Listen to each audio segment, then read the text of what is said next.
par Christophe Chez. Bonsoir Christophe. Bonsoir Frédéric, bonsoir à toutes et à tous. Hier soir, en effet, s'est tenue une séance du Conseil communautaire au siège de Nîmes Métropole. Parmi les points qui ont été abordés par les élus de la communauté d'agglomération, la question de l'introduction de 3 nouveaux titres de transport dans la gamme tarifaire du réseau Tango, un pass journée, un pass découverte ainsi qu'un pass destiné aux salariés. C'est l'élu en charge des transports au sein de l'agglomération nîmoise, William Portal, qui a présenté à Alain Bellon ces nouveaux modèles d'abonnement en direction des usagers des transports en commun. Ce lundi 2 mars, au Conseil communautaire de Nîmes Métropole, 3 nouveaux titres de transport ont été validés. Ça fait partie des offres de transport que l'on adapte régulièrement, donc la tarification journalière, le pass abonnement et également le pass entreprise dans le cadre de la mise en place des plans de déplacement entreprise. Ce pass à 250 € qui, bien sûr, va permettre de retourner aux entreprises une partie du VT qu'ils sont obligés de verser dans le cadre du versement de transport, puisque les entreprises sont quand même sollicitées à un niveau très élevé en matière de transport. Donc c'est le moyen d'adapter l'offre et de permettre aux usagers d'avoir un éventail, une amplitude d'offres qui va les inciter à utiliser les transports en commun. Ces passes et ces tarifications pourront être mises en application dans la mesure où, pas pour les 2 premiers, mais en tout cas au niveau des plans de déplacement entreprise, il s'agit de les monter, de les préparer et de mettre en place un conventionnement avec les entreprises qui seront intéressées, bien entendu, les entreprises ou les administrations. 3 nouveaux titres, 3 nouveaux tarifs. Le pass journée est à 3 €. Le pass découverte, d'une durée de 2 ou 3 jours, est à 9 €. Le pass PDE salarié à 250 €. Tous ces tickets peuvent être utilisés sur tout le réseau Nîmes Métropole. Pour le pass découverte, il comprend aussi le parking relais des Costières.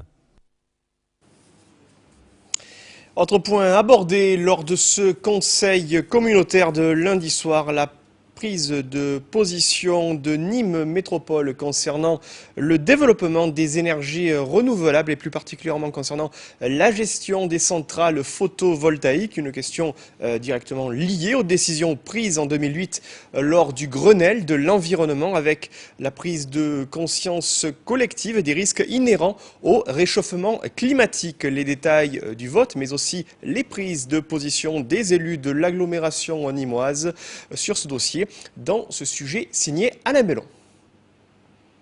Le Conseil communautaire s'est réuni ce lundi 2 mars. 57 dossiers étaient à l'ordre du jour. Au cours de cette session, le document de cadrage présentant la position de la communauté d'agglomération de Nîmes sur le développement des énergies renouvelables, et en particulier des centrales photovoltaïques sur son territoire, a reçu le vote de l'Assemblée, mais avec 4 abstentions, 2 de la commune de Dionze et 2 de la commune de Sainte-Anastasie. Pour la commission environnement, c'est un dossier complexe. Je crois que je l'ai dit assez ouvertement, le dossier énergie renouvelable est un dossier complexe, difficile à mener. Nous savons très bien que dans l'énergie renouvelable, il y a souvent des soucis, notamment sur photovoltaïque, mais je ne parle pas du bâti, je parle du sol. Notre intérêt, nous, c'est de donner un avis sur ce thème-là pour empêcher le mitage, pour empêcher l'anarchie sur le territoire et pour préserver notre environnement. Je crois que là-dessus, la commission environnement élargie a souhaité mettre un avis défavorable sur le photovoltaïque au sol, bien sûr, et dans un cadre de responsabilité bien défini. Je pense que de nombreux projets ne viendront pas au bout parce qu'il y a des règlements aujourd'hui qui existent et qui empêchent cet aspect-là du dossier de continuer à être travaillé, quoi. Voilà. Je crois que nous, on a essayé d'avoir une position très neutre, très objective, mais il fallait qu'on protège notre territoire et se dire que demain, on ne voulait pas que nos paysages soient menés de n'importe quelle manière. Alors il y a un premier point qu'il faut souligner, c'est d'abord que notre commune n'a pas participé au débat pour l'élaboration de ce document. Nous n'étions pas là, c'est pas que nous n'avions pas été invités, mais c'est qu'on n'était pas encore dans l'agglo. Donc on a découvert ce document très récemment, et ce document mentionne notamment que dans les sites protégés, on ne pourra pas faire du photovoltaïque au sol. Or, c'est un projet que nous avons depuis longtemps. On fait de l'environnement depuis 20 ans à Sainte-Anastasie. On a mis 1700 hectares dans le site classé avec, en compensation vis-à-vis des services de l'État, une certaine tolérance pour justement ce type de projet qui va dans le sens de l'environnement. Donc on se retrouve aujourd'hui avec une prise de décision forte de l'agglo qui va à l'encontre de ce que nous souhaitions depuis des années. Alors c'est pour ça qu'on s'est abstenu sur ce dossier, qu'on a découvert il y a quelques jours seulement. Dans la suite des événements, notamment au niveau du SCOT, ce qu'a dit M. Allier de Saint-Côme, là nous allons être vigilants et on va essayer de voir si notre commune ne peut pas réintégrer un petit peu l'environnement par le cadre du SCOT, en ayant une petite zone sur notre commune où on pourra permettre le photovoltaïque. Une charte devrait être élaborée où l'on retrouverait la qualité environnementale, le développement économique et l'aménagement du territoire. Et puis aujourd'hui était posée la question de l'avenir de la Rhodanienne, cette route nationale qui relie les Cévennes à l'autoroute A9 au niveau de Roquemaure via les RN 86 et RN 580. Damien Allary, le président du Conseil général du Gard, s'est exprimé cet après-midi sur ce sujet pour évoquer les engagements du département et de la région Languedoc-Roussillon en la matière. Rappelons que depuis 25 ans, les élus du Gard et plus particulièrement ceux du Gard rhodanien souhaitent un doublement de ce tronçon, un projet qui n'a jamais été placé au centre des priorités de l'État et qui pourrait être enterré d'ici le 14 avril, date de la fin de validité de la déclaration d'utilité publique établie pour faciliter les acquisitions foncières sur le futur tracé. Cet après-midi, donc, Damien Allary a confirmé que le département s'engageait à prendre en charge un tiers du budget global, à savoir 6,3 millions d'euros, des acquisitions foncières nécessaires pour finaliser les déviations de Bagnoles sur 16 et Laudun, afin d'engager les travaux de la nationale 86 et 580 dans le Gard rhodanien. Toujours sur le même sujet, le vice-président du département, Jean Denat, en charge des transports, précise qu'en théorie, le Conseil général n'a pas à mettre la main à la poche sur cette opération. Selon lui, l'État a gardé dans son giron les RN 86 et 580 lors de la décentralisation des routes. Fin de citation. Et puis nous allons ouvrir dans ce journal une large page taurine avec samedi matin en mairie d'Alès la présentation du programme de la prochaine Feria de l'Ascension. 2 corridas et une noviade sans picador au profil touriste. Un type de course particulièrement apprécié dans la capitale des Cévennes. Des élevages espagnols, français et portugais pour une feria toujours aussi variée. Les précisions dans ce sujet que nous vous proposons avec Alain Bellon. Depuis maintenant près de 20 ans, les aficionados du sud-est français ont rendez-vous au pied des Cévennes une semaine avant la Pentecôte nimoise. Organisée autour des fêtes de l'Ascension, la Feria d'Alès mettra cette année encore à l'affiche 2 élevages particulièrement courus de l'afition, Dolores Aguirre et Pala, la ganaderia portugaise qui a fait son retour en France l'an passé à Bayonne et dont l'éleveur, Joao Folk de Mendoza, est le responsable de la programmation taurine aux arènes du Temperas depuis 8 ans maintenant. On était dans le moment de revenir à Alès, on avait des taureaux avec du trapillo. Et puis c'était l'année précédente avec tout ce qui s'est passé à Madrid. Je pense que c'est indiscutable et aucune personne pouvait discuter que c'est un bon choix pour faire un bon week-end équilibré au niveau des taureaux.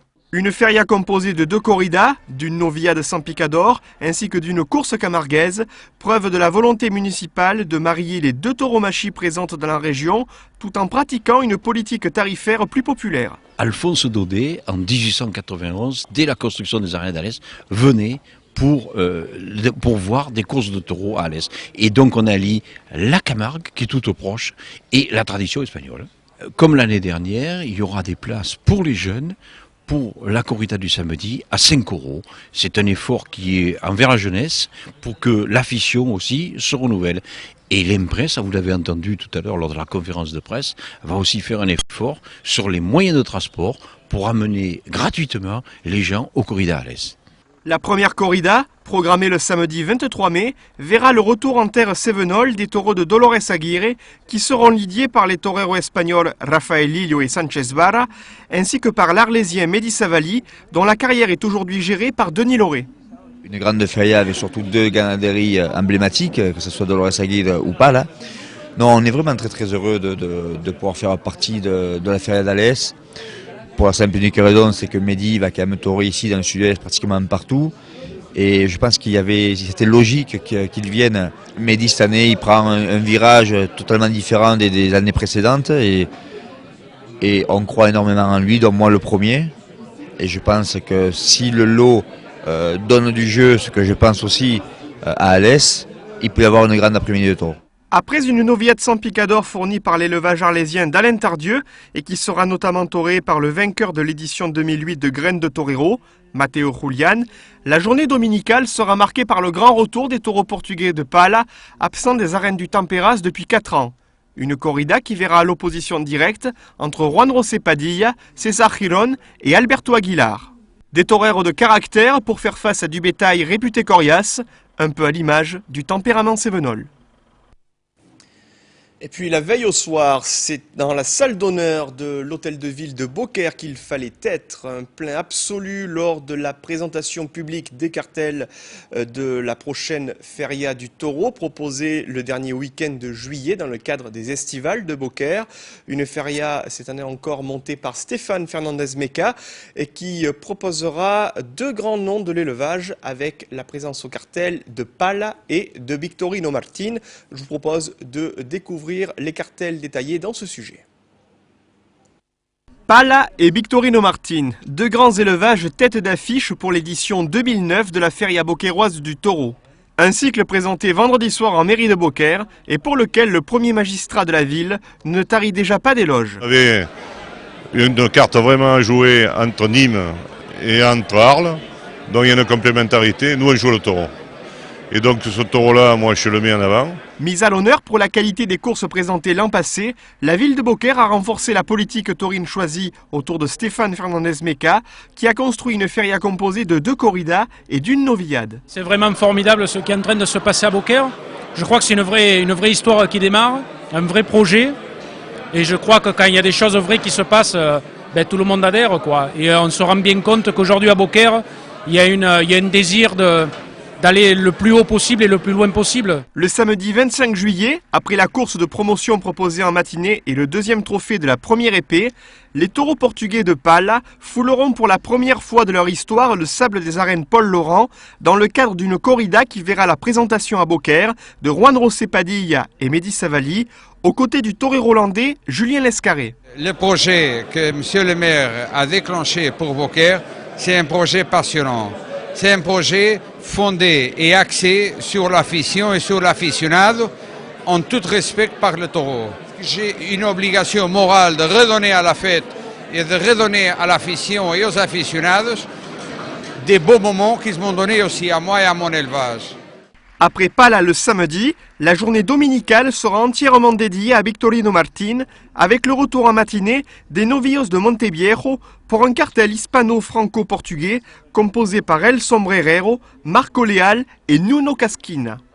L'après-midi, les taureaux de Victorino Martin feront leur grand retour sur les bords du Rhône dans le cadre de mano à mano très madrilène entre El Fundi et Alberto Aguilar, triomphateur de l'édition 2008 des Estivales.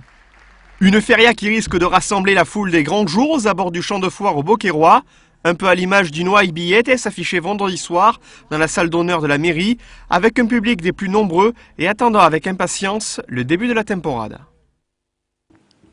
Voilà pour cette feria de Beaucaire, des sujets sur lesquels nous reviendrons dès demain soir, mercredi 21h, dans le cadre de notre émission Tendido Sud. Voilà pour l'actualité de ce mardi soir, Frédéric. Merci Christophe. Dans quelques minutes, le carrousel, suivi à 21h de votre rendez-vous sportif. Ceux qui aiment le foot seront comblés ce soir. Croco Hebdo avec comme invité, Christophe. Alors, c'est un plateau d'honneur, on peut le dire, Frédéric. Depuis 15 jours, il y a vraiment du lourd sur le plateau de Croco Hebdo, outre les présences de Sébastien Jiménez, le gardien remplaçant, et de Robert Malm, l'un des goléadors nîmois. Il y aura sur le plateau la présence d'un ancien grand nom du Nîmes olympique, mais aussi de l'Olympique de Marseille, Patrick Cuben, présent en plateau, invité ce soir de Pierre-Paul Castelli dans Croco Hebdo. Rendez-vous donc est pris à partir de 21h. Et à partir de 22h, le match que tout le monde attend, qui opposera l'équipe de Nîmes face à l'équipe d'Angers. Voilà, vous suivez. Merci beaucoup Christophe. Bonne soirée à vous aussi. Merci de votre fidélité et toute la rédaction se rejoint à moi pour vous souhaiter d'agréables moments sur notre chaîne Télémiroir, sur votre chaîne, pardon, et à demain.